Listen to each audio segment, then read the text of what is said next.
Hello and welcome to all of you. मैं सेल दीपक देवांगन। आज मैं आपके सामने एक और नए वीडियो के साथ पेश हूँ जिसमें हम लोग पढ़ने वाले हैं एड्रिनल ग्लैंड का वीडियो सीरीज चल रहा है हमारा ये।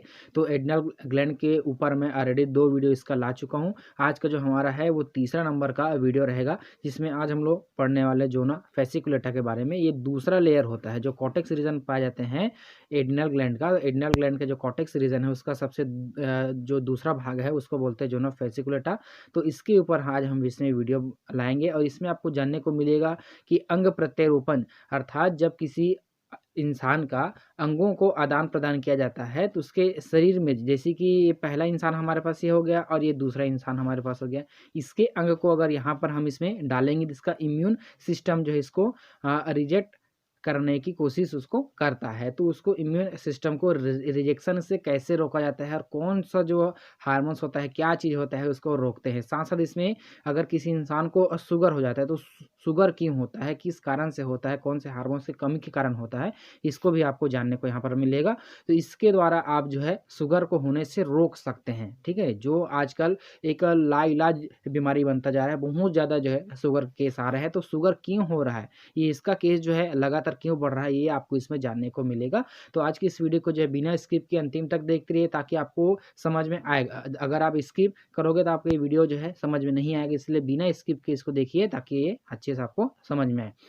तो ये हो गया इसका, इसको आप लोगों जो है देख चुके थे। मैंने जो इसका पिछला वीडियो है उसमें बता दिया था कि कैसे उसमें होता है। तो ये जो है जोना फेसिकुलेटा है, तो ये जो पूरा लेयर है यहाँ तक का वो फेसिकुलेटा लेयर है। तो इसके ऊपर ही हमारा वीडियो है, इसमें कैसे वो काम करेगा इसको हमको यहाँ पर देखना है। तो सबसे पहले इसमें हमने क्या बात किए थे, हाइपोथैलेमस। ठीक है, तो हाइपोथैलेमस को जो है जो उद्दीपन कैसे प्राप्त होता है उसको हमने यहाँ पर क्या किया थे, बात किए थे। तो हमारा जो ब्लड स्ट्रीम रहता है, तो अगर ब्लड स्ट्रीम में जो है ACTH की मात्रा, ठीक है, ACTH की जो मात्रा होता है वो कम हो जाता है।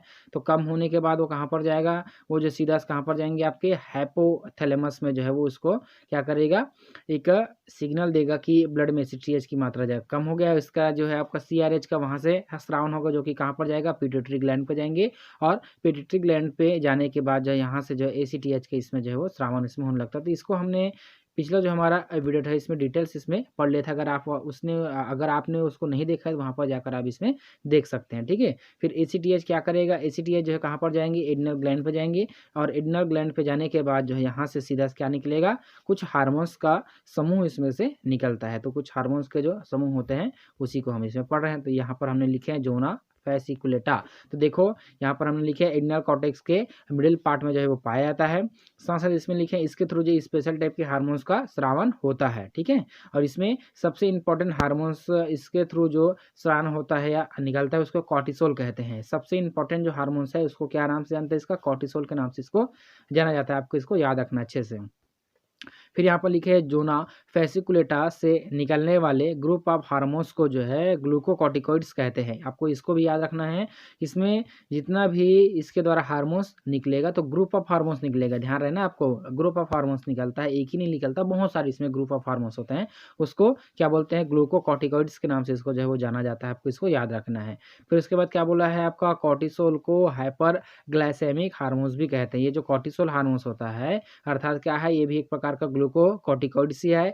इसमें से जो है कॉर्टिसोल हार्मोन जो है इसको क्या बोलते हैं, हाइपरग्लाइसेमिक हार्मोन्स भी कहते हैं। अभी क्यों कहते हैं अभी हम इसको समझेंगे यहाँ पर। तो देखो फंक्शन ऑफ कॉर्टिसोल, कॉर्टिसोल का क्या क्या इसमें कार्य जो होता है। तो सबसे पहले आप इसमें समझ ले क्या लिखा है यहाँ पर, ग्लूकोनियोजेनेसिस को जो है स्टिमुलेट करता है। ग्लूकोनियोजेनेसिस को जो है स्टिमुलेट करेगा, यानी कि जो है इसमें क्या करेगा, जो यहाँ पर ग्लाइकोजन है उसको जो है फिर से इसमें आपका ग्लूकोज में जो है वो परिवर्तित करने को इसमें देखेगा। साथ साथ इसमें लिपोलाइसिस को भी स्टिमुलेट करता है। लिपोलाइसिस मतलब क्या होता है, लिपिड का जो है ब्रेकडाउन को ये स्टिमुलेट करता है। साथ साथ इसमें प्रोटियोलाइसिस, प्रोटीन का जो है ब्रेकडाउन वो करेगा। साथ साथ जो है कॉर्टिसोल RBC निर्माण की प्रक्रिया को भी स्टिमुलेट करता है। ठीक है, RBC निर्माण की जो प्रक्रिया होता है उसको भी वो स्टिमुलेट करने का काम या उत्तेजित करने का काम इसमें करता है।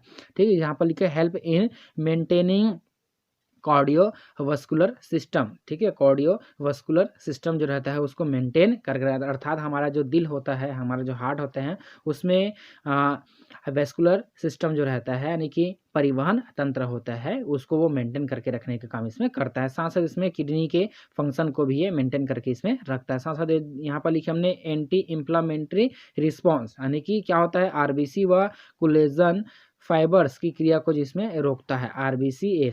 WBCN जो है कोलेजन फाइबर की जो क्रिया होती है उसको वो रोकने का काम इसमें जो है वो करता है। साथ साथ इसमें इम्यून सप्रेसिव एजेंट की तरह काम करता है जिसके द्वारा जो है ऑर्गन ट्रांसप्लांट जब किया जाता है तब इसका यहाँ पर उसको प्रयोग करते हैं। इसको मैं भी अंतिम इसको डिटेल से बताऊंगा कि कैसे उसमें वो करेगा। ठीक है, अब यहाँ पर हमने लिखे हैं मिनरेलो कॉर्टिकॉइड्स व ग्लूकोकॉर्टिकॉइड्स।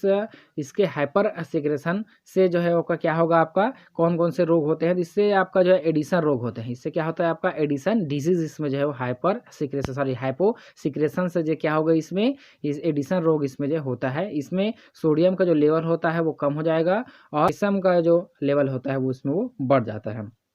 और स्किन कैसा होंगे इसमें ब्रॉन्ज पिगमेंटेशन हो जाता है यानी कि आप लोगों ने देखे होंगे बहुत बार कि अधिकतर लोगों में अभी देखने को मिला है धब्बा वाइट इसमें धब्बा जिसको सीला बोलते हैं। तो सीला क्यों हो रहा है तो सीला होने के पीछे जो है वो क्या होता है हमारे पास एडिशन डिसीज के कारण जो है वो सीला होने लगा है। उसके बाद होगा इसमें डिक्रीज रेजिस्टेंस ऑफ इन्फेक्शन या टू इन्फेक्शन। तो इसमें डिक्रीज हो जाता है उसका रेजिस्टेंस यानी कि रोग प्रतिरोधक जो क्षमता होता है वो क्या हो जाता है उसमें कम हो जाता है। इसी कारण से इन्फेक्शन जो है बहुत ज़्यादा होने लगते हैं।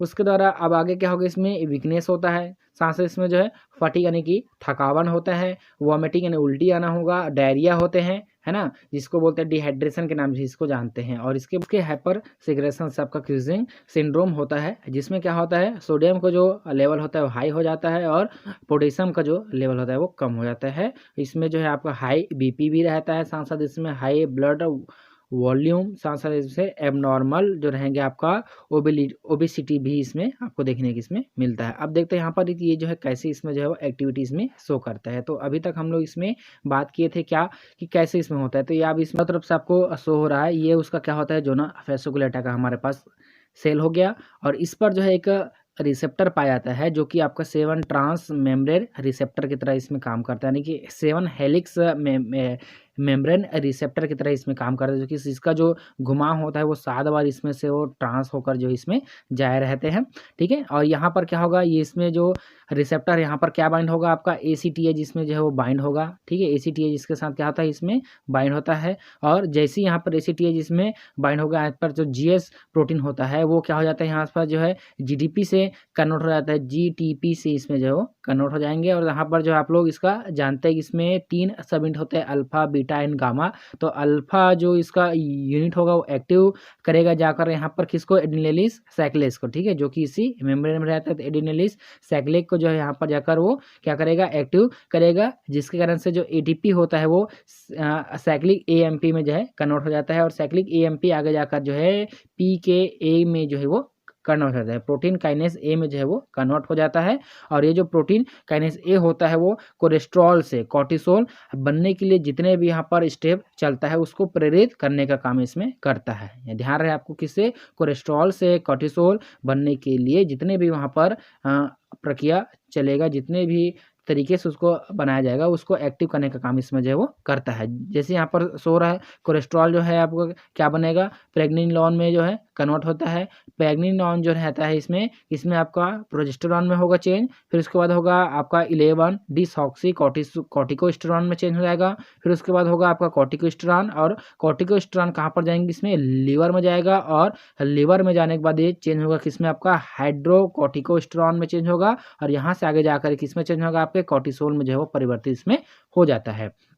और यहीं से अगर हम इसमें बात करें तो प्रेग्निनोन से जो है वो आपका सीधा क्या हो जाएगा आपका 170 एन प्रेग्निनोन में चेंज होगा और ये जो है आगे जाकर क्या होगा 11 डी डिसऑक्सी हाइड्रो कॉर्टिकोस्टेरॉन में चेंज होगा और ये चेंज होगा हमारे पास जो है हाइड्रो कॉर्टिकोस्टेरॉन में चेंज होगा और ये जो है आपके कॉर्टिकोस्टेरॉन यानी कि कॉर्टिसोल में जो है वो परिवर्तित हो जाता है। और ये कॉर्टिसोल कहाँ पर जाएंगे इसे ब्लड स्ट्रीम में पुनः ये जो है वो घुल जाता है और ये अपनी एक्टिविटी को इसमें क्या करेगा सो इसमें करता है। तो ये यहाँ पर पूरा तरह से इसमें लिखा हुआ है कि कैसे इसमें जो है वो कन्वर्ट इसका होता है। तो आई होप आज का जो हमारा वीडियो आपको पसंद आया होगा। तो देखते रहे हमारा यूट्यूब चैनल। धन्यवाद, थैंक यू।